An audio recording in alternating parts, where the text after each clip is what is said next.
Good morning students, welcome to ME 309 class. Today's topic is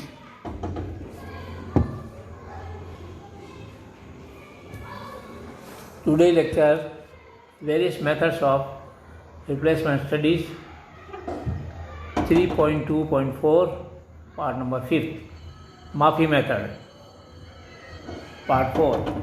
इसको study करने से पहले अपन ये डिस्कस करते हैं। अब तक अपन 4 विधियों को पढ़ चुके हैं। पहली विधि जो है जिसके अंदर अपन ने पढ़ा था वो विधि है पे बैक पीरियड मेथड, अर्थात समय अंतराल पश्चात पुनर्भुगतान विधि। दूसरा पढ़ा था टोटल लाइफ एवरेज मेथड, संपूर्ण औसत आयु विधि। तीसरी पढ़ी थी प्रेजेंट वर्थ मेथड, वर्तमान मूल्य निधि विधि। चौथी पढ़ी थी रेट ऑफ रिटर्न मेथड। आज पढ़ेंगे 5वीं विधि जिसे माफ़ी मेथड कहते हैं। माफ़ी मेथड या machinery and allied products institute of Washington method.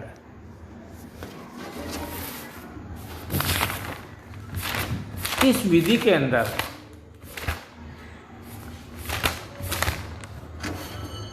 The term मापी जो है that stands for machinery and allieds products institute of Washington which has developed the method. This is a new method and was developed by George Terborg, the director of this institute. मापी विधि या मापी का अर्थ है machinery एवं allied product institute of Washington, जिन्होंने ये विधि को सर्वप्रथम डेवलप किया था। इसको डेवलप करने वाले जॉर्ज टर्बोर्ग नाम के साइंटिस्ट और इंजीनियर हैं, जिन्होंने निर्देशक के रूप में इस संस्थान में कार्य करते हुए इसको इजाद किया था। Almost all the equipments are subjected to deterioration and obsolescence in varying degree with the passage of time. Thus, with the passage of time, operating imperative increases.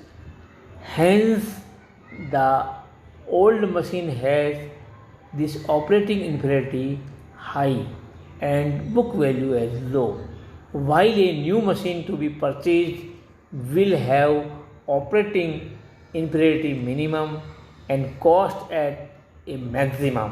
Hence, the problem before manager is to choose between more capital cost and less imperfection.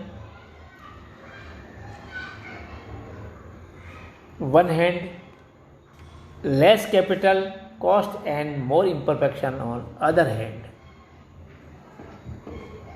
लगभग सभी प्रकार की machinery या equipments जो है समय अंतराल पर अलग अलग परिमाप या दर के अनुसार इनका सरण, डिटेरियोरेशन, प्रचलन, ऑब्सोलेंस होता है।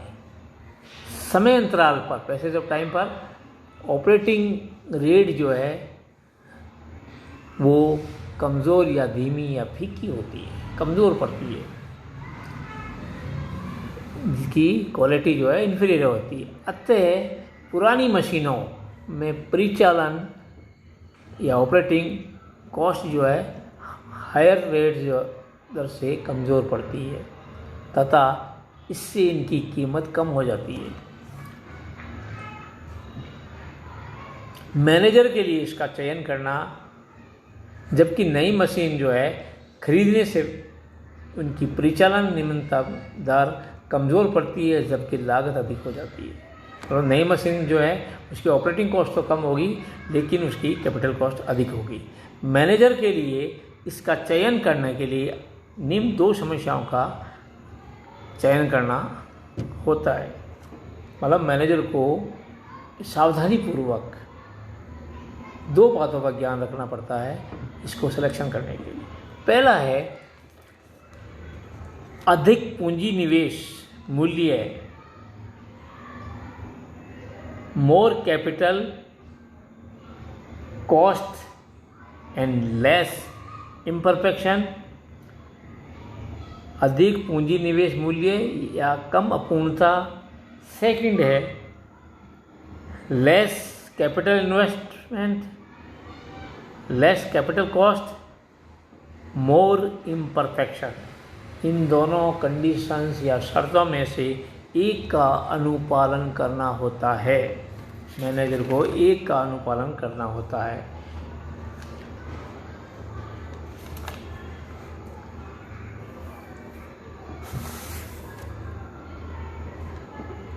मापी हैज डेवलप्ड, इस समस्या के निवारण के लिए मापी has developed a new approach which helps in deciding this problem. The existing equipment which is to be replaced is known as Defender, and the new which will replace the old one is known as Challenger. मापी के द्वारा इस समस्या के निवारण हेतु नई चीज या सोचने समझने का पहलू या दृष्टिकोण ईजाद किया था। उपलब्ध उपकरण को प्रतिस्थापित करने हेतु या प्रतिस्थापित करना रक्षक कहलाता है, डिफेंडर कहलाता है, तथा नए से पुराने को रिप्लेस करना या प्रतिस्थापित करना किया जाता है तो इसे चैलेंजर कहते हैं, दावेदार कहते हैं। For estimating as to whether the proposed replacement is profitable, the adverse minimum of the defender and the challenger are found.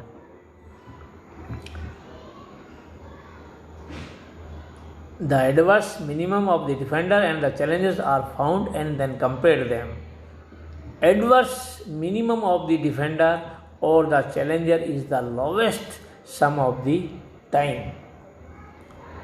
Adjusted average of capital cost and operating inferiority expressed in terms of money obtainable from a machine.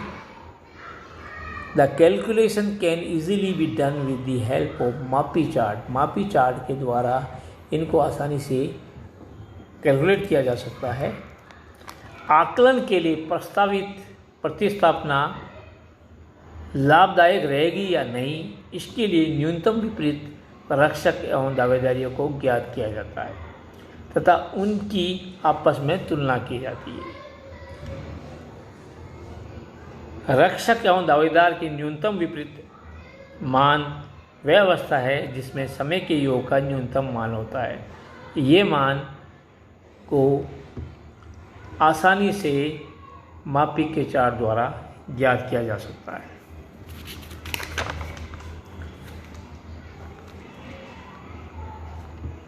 अब आता है मापी विधि के लाभ या advantages of MAPI method. Followings are some of the advantages of MAPI method. MAPI method का पहला लाभ जो है वो कैलकुलेशंस आर सिंपल। इसके अंदर जितनी भी गणनाएं हैं वो बिल्कुल सरल है।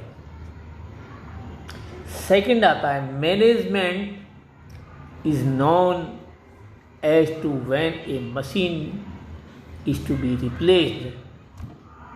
मैनेजमेंट या प्रबंधन ये जानता है कि मशीन को कब प्रतिस्थापित करनी है या बदलनी है। तीसरा था this method can be applied to a single as well as combination of several machines for replacement.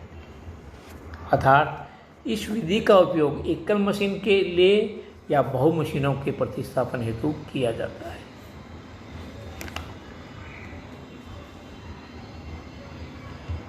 तीसरा आता है machines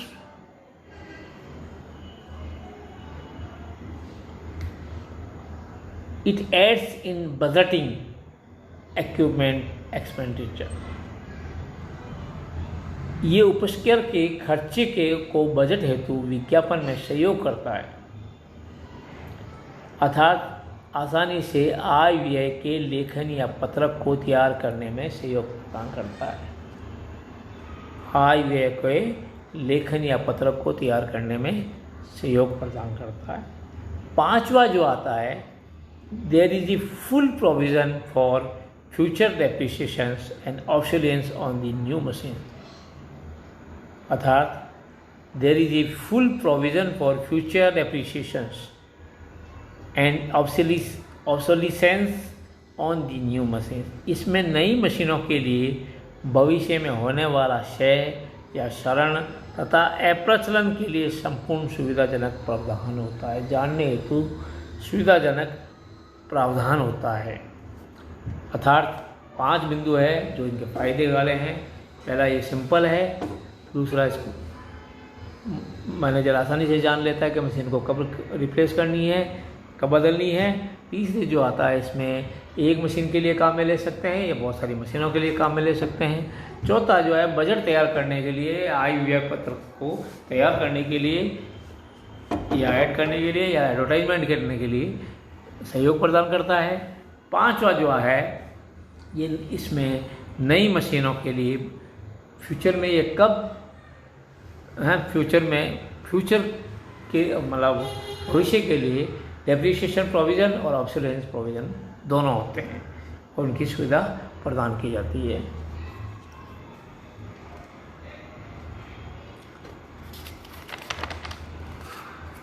finish the lecture. Thank you.